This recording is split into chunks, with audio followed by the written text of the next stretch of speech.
Welcome to our comprehensive guide on how to post stories to Snapchat private stories. Follow these simple steps to share your moments with select friends. To start, open Snapchat on your Android device. Select or capture a picture that you want to share as a story. Next, tap and hold the Stories button at the bottom of the screen.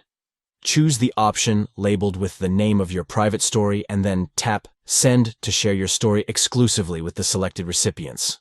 By following these steps, you can easily post stories to your private Snapchat story, ensuring that only the intended recipients can view your shared content. Enhance your Snapchat experience by creating personalized and private stories to share with close friends and family.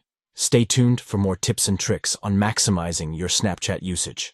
Thank you for watching this guide on how to post stories to Snapchat private stories. Enjoy sharing your moments with privacy and control over who sees your content.